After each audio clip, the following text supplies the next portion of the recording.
Product. The strengths of Lyft's product is that they have a wide array of transportation methods. So Lyft as a company is a ride-sharing company where you pay somebody else to take you to whichever destination that you would like. So Lyft's different transportation methods, they have normal cars that people take you around on. They have bikes and scooters that you can rent. They have some forms of public transit. They are now coming out with autonomous vehicles that will come and pick you up and take you to where you would like. That is still in testing. And they have rental cars that you can rent for the day, rent for however long you need them. And it gets even better with the different types of cars and luxuries that you can get with each ride. So you can either ride alone with your driver, you can share and split the cost between some people.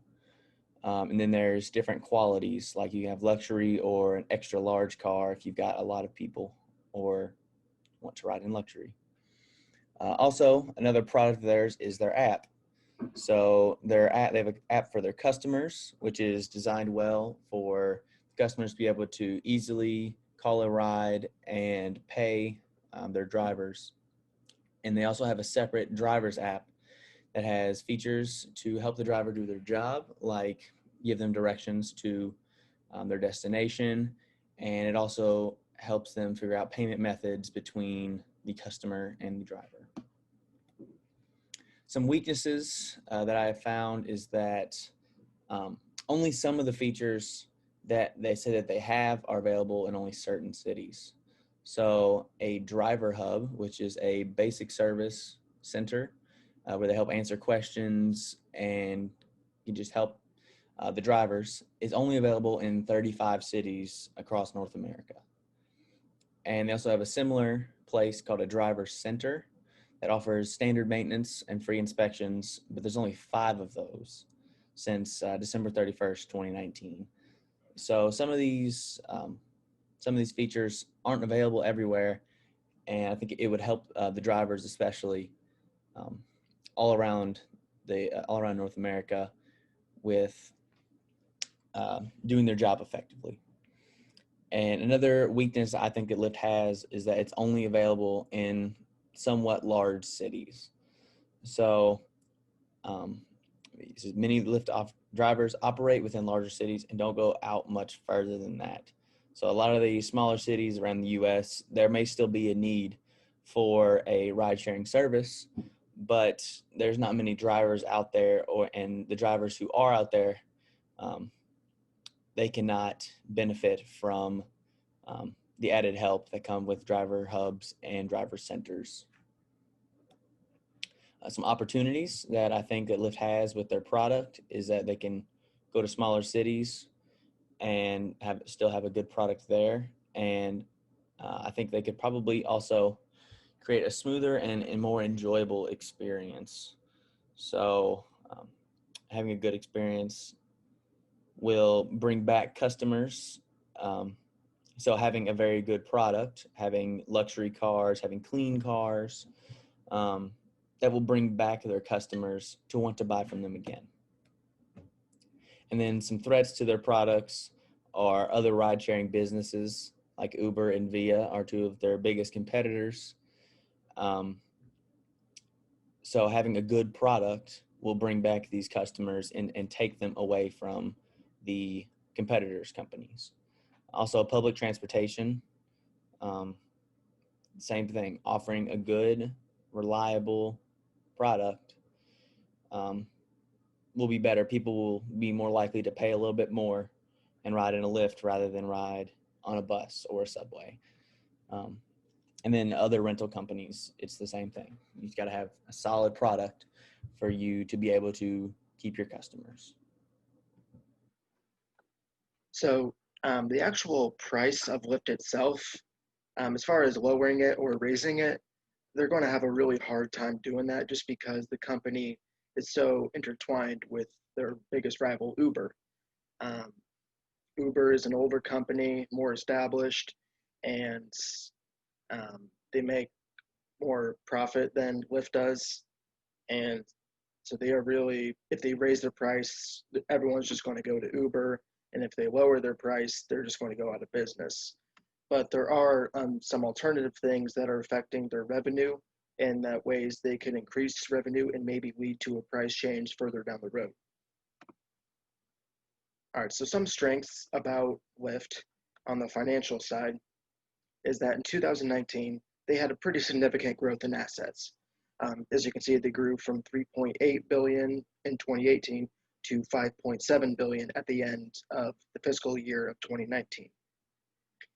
And um, one thing that Lyft does really well is they're not, they use a surge pricing model, so they're not stuck to just a flat rate. This is what you pay. They have certain hours. I believe it's 7 a.m. to 11 a.m. and then 3 p.m. to 7 p.m. Those are considered prime hours, to where the price of transportation of using Lyft is higher, and it's a solid amount higher.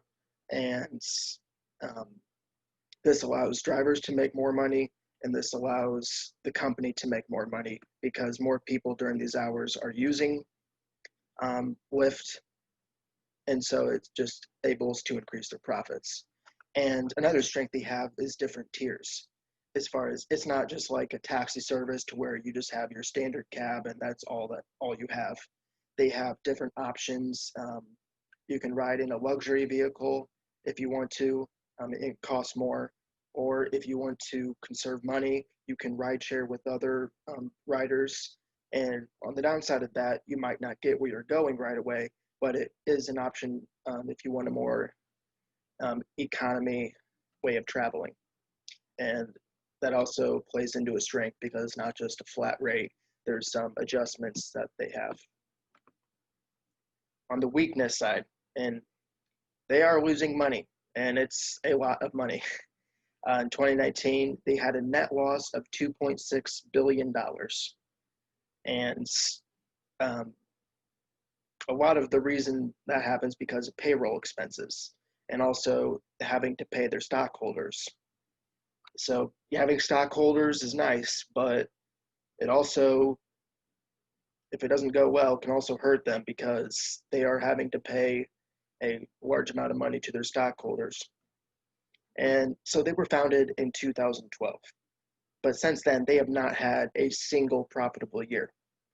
Now, their CEO says that they hope to be completely profitable by 2024. But that's definitely a long shot, mostly because of the threats, which I will get into later. So some opportunities they have.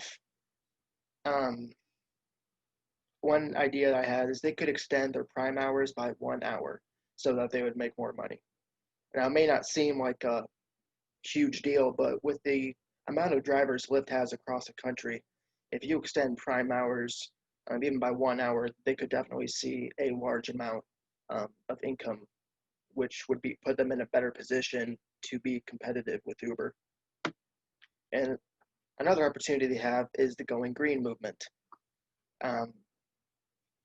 Every year it seems that we are getting more environmentally conscious, and people are looking for more and more ways to just simply help the environment. And while automobiles aren't necessarily the primary cause of pollution, they are definitely a contributor to air pollution. So as we move toward the future, people could be looking for more opportunities to reduce the amount of cars on the road. And so if people ride share with the option that Lyft has, reduce the number of cars that way, and simply not using your own car, but driving with someone else, if enough people do it, it could make a significant change, and that could be something that could be explored in the future. And threats. The direct threat is obviously Uber. They are pretty much the exact same company, and they provide the same service, and they are direct competitors. And However, Lyft is kind of at a disadvantage, especially when it comes to getting drivers, because across the board, across the nation, Uber drivers make more money.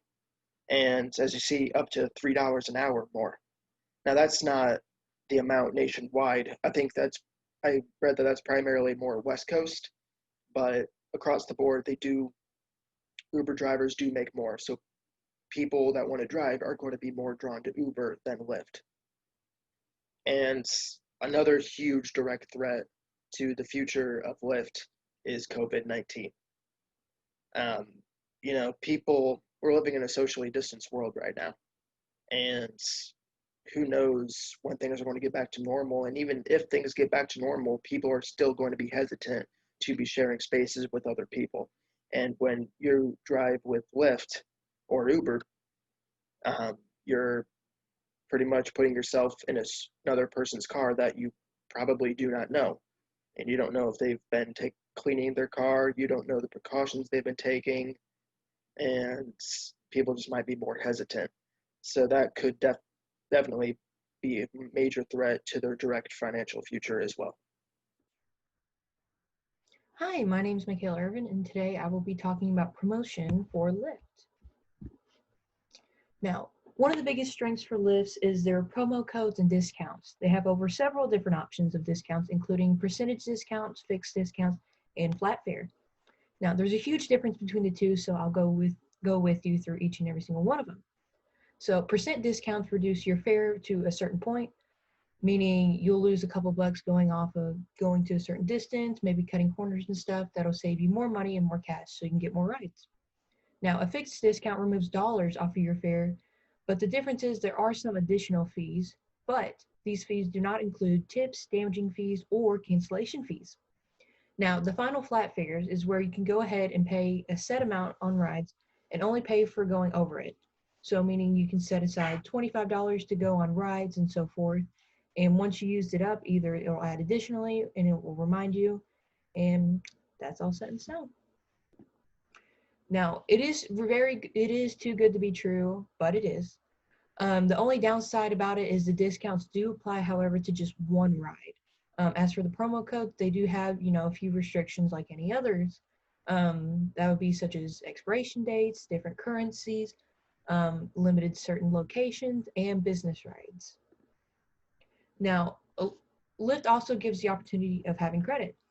So that'll help make your payments as smooth as possible. Lyft already sets up the highest promo codes whenever you're making a purchase for your ride to make it as cheap as possible. Now, Lyft credit can be used over several different times, several different rides until expired or used up. Now, the only main threat that Lyft has is understanding the app itself. A lot of people the main target audience is the larger generation or the older generation, because everybody's still working the apps and stuff. Old people have a hard time understanding the discounts or how to use the app itself, and a lot of people tend to have problems trusting the other person driving them. Another thing they don't mention on the side, which is very minor, is having traffic jam, because they talk about having smooth, easy transactions as far as payments and rides. However, there are some minor things that they don't tend to add on that could upset a customer, such as traffic jam. And that is it. The location or placement of a business also has an effect on its sales. I will go over the strengths, weaknesses, the opportunity, and the threats that Lyft experiences based on the location of its business.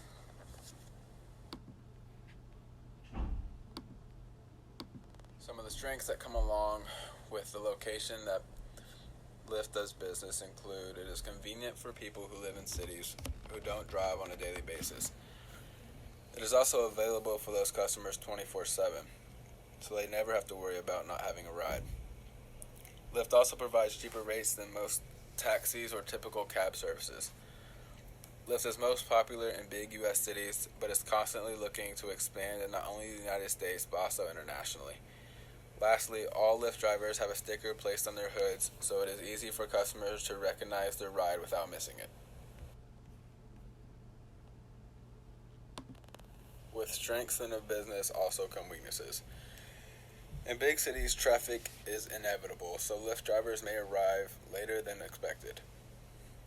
Also, although Lyft seems and has proven to be a reliable source, people still worry about the safety issues of being picked up by someone you don't personally know. And along with that, being picked up in certain parts of the city may be more dangerous than others.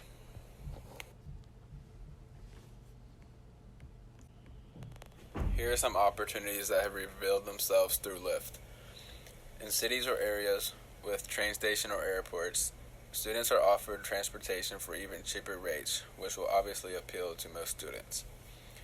In cities, after subways close, the only other option of transportation is a cab or taxi. However, cabs are expensive, leaving Lyft to be a better and more logical option.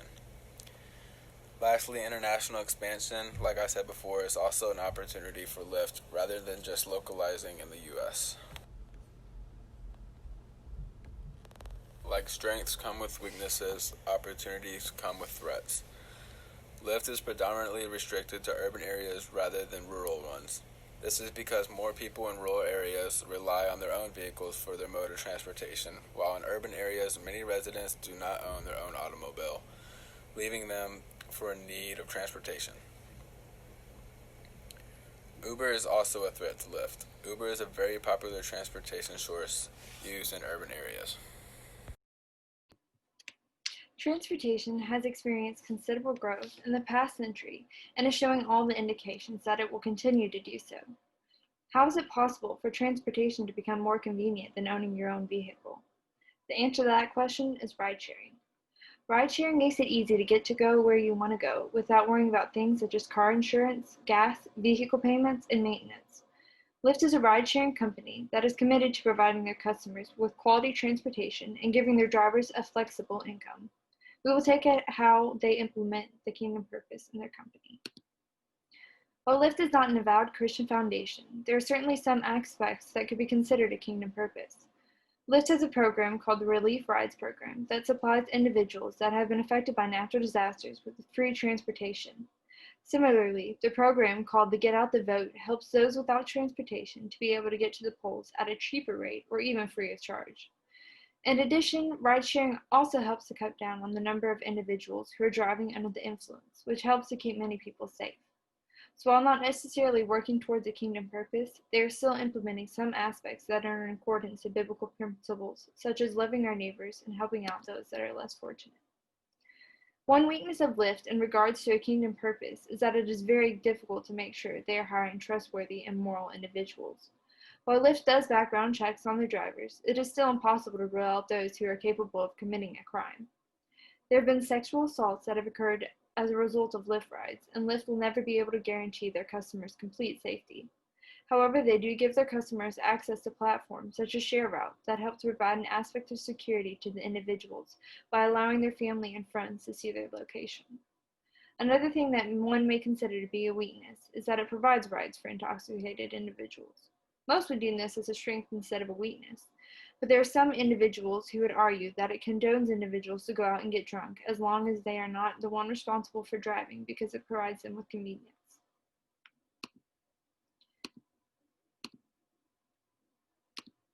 An opportunity for Lyft to better serve a kingdom purpose is that it could increase the number of handicapped vehicles available for customers. My sister suffers from muscular dystrophy, and when traveling to other states or countries, it is extremely difficult to find vehicles that can accommodate wheelchairs. Lyft could have a program that allows a physically handicapped to get to their medical appointments at a discounted rate in a modified vehicle. Another opportunity is that they could set up a software that allows churches to hire out drivers weekly and use them as a part of the bus ministry to go out and pick up individuals who are unable to drive themselves to church. A threat that Lyft must be cautious of pertaining to a kingdom purpose is if they do not stay focused on customer safety and affordability. Ride-sharing can become extremely dangerous for individuals if the drivers are not closely monitored and evaluated before being hired. It is important that Lyft does not cut corners when hiring an employee. In addition, they must keep their rides affordable to the average American, because if they fail to do so, they will lose their customers to other competitors within the market, such as Uber. It is not biblical for a company to take advantage of its customers, so Lyft needs to make sure that they put their customers' needs before a higher profit.